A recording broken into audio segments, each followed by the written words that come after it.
मुझे नहीं पता था कि मुझे किस केस में लेके जा रहे हैं, लेकिन हमें ये पता चला किसी लड़की के बारे में कोई इन्वेस्टिगेशन इन्होंने करनी, पूछताछ करनी है। ऐसा टॉर्चर किया मैं ख्वाब में भी नहीं सोच सकता।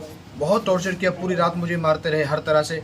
मुझसे ये भी नहीं पूछा कि तुमने क्या किया क्या नहीं किया, बस मारते रहे पूरी रात। वो आतंकवाद की वजह से फिर हमको जो है बहुत परेशान किया। पहली रात वहाँ के जो वार्डनर थे उन्होंने हमें बहुत मारा। मैं लौट के आया तो मुझे ऐसा लगा कि मेरा सब कुछ ख़त्म हो गया है। मेरे वो माँ बाप थे, उनके जो है सफ़ेद दाढ़ियाँ नहीं थी, वो काली दाढ़ी थी और अच्छे सेहतमंद थे, वो बिल्कुल सोखे से हो गए। मेरी माँ बिल्कुल बीमार हो गई, मेरी दादा दादी दुनिया से चले गए, मेरी बहनें भी दुनिया से चले गए। तकरीबन 1 दर्जन से ज़्यादा मेरी फैमिली के लोग जो है दुनिया में नहीं हैं। और ये बहुत बड़ा जुल्म है सर, हमारे साथ में ऐसा हुआ है। और अब जिन लोगों ने हमारे साथ ऐसा किया है, हमारा सब कुछ छीनने की कोशिश की और छीन गया, बहुत कुछ तो छीन गया है, उनके साथ अगर कुछ ना हो तो सर अब ये पूरा न्याय नहीं है, पूरा इंसाफ नहीं है सर।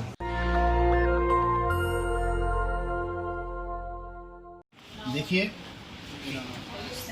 ये लोग हमारे घर पे पहुंचे और वहाँ पर जो है मैं नहीं था, तो घर पे कहने लगे कि हमें उनको तलाश है और उन पर जो है किसी जो है लड़की का या कोई जो लड़की के बारे में पूछताछ करनी है।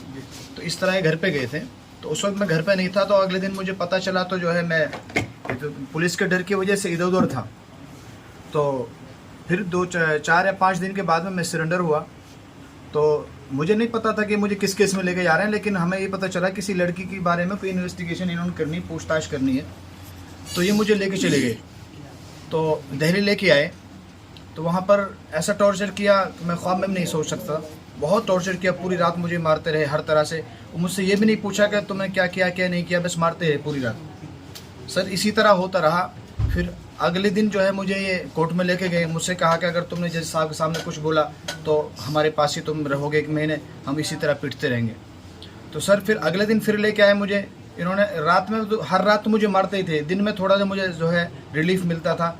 रात में कभी मुझे जो है अलग अलग से इन्वेस्टिगेशन के लिए आते थे, उनके हवाले कर दिया करते थे। बस उनसे ये कहते थे कि भाई जो है ना, इनको ज़ख्म मत होने देना, जो चाहे करते रहो। तो वो जो लम्हात हैं, वो जो दिन हैं, जो डेज़ हैं, वो मैं अल्फाजों में बयान नहीं कर सकता। तो यहाँ तक कि मेरी शक्ल सूरत भी जो है इन्होंने ख़राब कर दी थी, ये दाढ़ी वगैरह भी सब उपड़ गई थी। और ऐसा टॉर्चर किया था कि मेरे ये जो है ना, ये पैर जो मेरे बड़े भारी भारी हो गए थे। 3-4 महीने में जाके जो है ये इनकी सोजन उतरी थी और मैं चल पाया था सही से। तो इन्होंने जो है जब मुझे पीसी पे रखा, अपनी कस्टडी में रखा, तो इन्होंने मुझसे कोई बयान नहीं लिया, बस कहते कि आप जो है साइन करते रहें। और मुझे वहीं पे एक वकील भी अवेलेबल करा दिया। अहमद खान कहने लगे ये तुम्हारे वकील हैं, वो जो है जमीयत की तरफ से रहते हैं और ये अच्छे वकील हैं, ये तुम्हें जो है बहुत जल्दी छुड़वा देंगे। तो मैं उससे कहने लगे मुझे पकड़ क्यों रहे हो, मैंने क्या किया है? नुकरे आपने कुछ नहीं किया है, हमारे ऊपर प्रेशर है और आप 2-4 महीने में चले जाओगे। तो इस तरह की मैं बार बार ये पूछता कि मैंने क्या किया है। उन्होंने कुछ नहीं, कोई थोड़ा प्रेशर है, ऊपर से आप 2-4 महीने में चले जाओगे। एक अफसर ने तो कहा कि तुम ये समझो कि 4 महीने की जमात में चले जा रहे हो। इस तरह की बातें करके तो खामोश कर दिया करते थे। तो अहमद खान साहब जो है, हमें लगा कि हमारे हमदर्द हैं, तो हम तो कभी वास्ता पड़ा नहीं था पुलिस से या जुडिशली से। तो जैसे वो कहते थे हम ऐसे करते रहते थे। तो एक टाइम आया था तो मैं जो है पुलिस वाले कहने लगे हम आपकी वॉइस चाहिए। तो मैंने अहमद खान से पूछा कि वो वॉइस के लिए बोल रहे हैं, मैं दे देता हूँ। कहा कि नहीं देनी है। मैं सर मैंने कुछ किया नहीं है, मैं दे देता हूँ। लोगों ने देनी नहीं है। तो इस तरह मैंने वॉइस नहीं दे पाया अपनी सर। तो मैं देने को भी था वहाँ पर, जब ये जेल में आए थे तो इन्होंने मुझसे जो वॉइस न लेकर मुझे वहाँ पर एक रूम में ले गए, सेपरेट रूम में, और एक सिपाही साथ में था। तो वहाँ भी इन्होंने मुझे बहुत टॉर्चर किया। मुझे जाते ही पहले सबसे पहले जो है ना हट करना शुरू कर दिया, बहुत मारा। और मुझसे ये नहीं कहा कि तुम जो है वॉइस दे दो। मैंने कहा कि आप जिस चीज़ काम के लिए आए वो कर लो। लोग नहीं वो हो गया।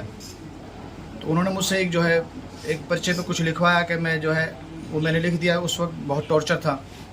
तो ऐसा टॉर्चर करते हैं कि उस वक्त आदमी ये सोचता है कि शायद मुझे मौत आ जाए तो ज़्यादा अच्छा है। ऐसा टॉर्चर करते हैं। तो सर ये इसी तरह प्रोसीजर चलता रहा। मुझे अभी भी इतना इल्म नहीं था कि मैं कौन से केस में हूँ। जब मैं जेल में आ गया था तब मुझे लोगों ने पूछा कौन से केस में हो, मुझे पता नहीं। फिर मैं FIR नंबर ली, वहाँ पे एक लीगल एड होती है, लीगल एड में से मैं जो है लेके आया, लिखे। तो मैंने लोगों को दिखाया, तो उन्होंने जब मुझे बताया तो ये तो तुम तो आतंकवादी हो। तो जब जेल के अंदर में फिर वहाँ के जो वहाँ के इनमेट्स थे, फिर उन्होंने जो है वो आतंकवाद की वजह से फिर हमको जो है बहुत परेशान किया। पहली रात वहाँ के जो वार्डनर थे उन्होंने हमें बहुत मारा, वहाँ के जो मुंशी वगैरह होते थे सर उनके साथ में बहुत झगड़ा हुआ। तो 1-2 दिन वहाँ पर बहुत हर तरीके से मेंटलिटी भी और फिज़िकली भी हर तरह से वहाँ पर टॉर्चर हुआ सर। कुछ दिन के बाद में थोड़ा रिलीफ मिला सर, तब हमें पता चला कि हम ऐसे मुश्किल केस में हैं। तो कुछ दिन जब हमें पता चला कि अहमद खान हमारे लिए ना काम कर जो है वो पुलिस के लिए काम कर रहे हैं सर, ये हमें बिल्कुल पुख्ता यकीन हो गया कि हमारे लिए काम नहीं कर रहे हैं। तो फिर हमें किसी ने सलाह दी, तो हमने सर को जो है महमूद पराजा साहब को जो है साहब के पास गए। तो साहब ने कहा कि आपने कुछ किया? मैं सर हमने कुछ पता ही नहीं है, ना हम इन लोगों को जानते हैं जिनसे इन्होंने जोड़ रखा है, ना हम इन केसों को जानते हैं, ना इन जो है धाराओं को जानते हैं। तो सर ने कहा कि ठीक है, अगर आप जो है बेगुनाह है, इनोसेंट है, मैं आपका केस लड़ूंगा। तो सर हमारे पास इतनी अमाउंट भी नहीं है चूँकि हम जो है सर की जो है फीस दे सकें। तो सर ने बगैर लॉस के 1 पैसे लिए बगैर इतने सालों में केस लड़ा है। और मैं कह सकता हूँ अगर सर ये केस ना लड़ते तो हम बिगर किए हुए और इनोसेंट होते हुए भी जो है मुलजिम ठहरा दिए जाते और हम सलाखों में, अभी मैं सलाखों में होता। अभी भी मैं छोटा हूँ, अभी मेरी आंखें नहीं खुल रही हैं क्योंकि बहुत कुछ बड़ा हो गया। मेरे गांव में कच्चे घर थे, वो बहुत बड़े बड़े घर बन गए। मेरे साथ के जो साथी थे, मेरे साथ रहते थे, वो बड़े बड़े कोई डॉक्टर्स बन गया, कोई कहाँ क्या बन गया।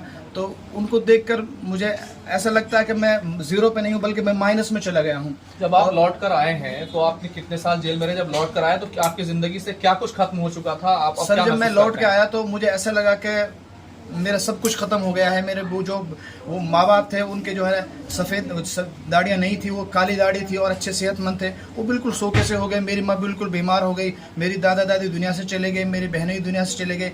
तकरीबन 1 दर्जन से ज़्यादा मेरी फैमिली के लोग जो है दुनिया में नहीं है। जिसको जब मैंने ये सुना तो मेरी पैरों के नीचे से ज़मीन निकल गई।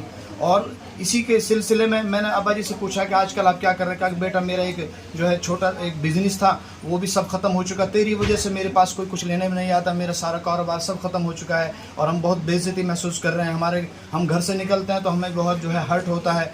तो ये इस तरह की ऐसी बातें हैं कि जिससे मैंने जब सुनी तो मैंने लगा कि ये क्या हो गया है और ये बहुत बड़ा जुल्म है सर, हमारे साथ में ऐसा हुआ है। और अब जिन लोगों ने हमारे साथ ऐसा किया है, हमारा सब कुछ छीनने की कोशिश की और छीन गया है, बहुत कुछ तो छीन गया है, उनके साथ अगर कुछ ना हो तो सर अब ये पूरा न्याय नहीं है, पूरा इंसाफ नहीं है सर।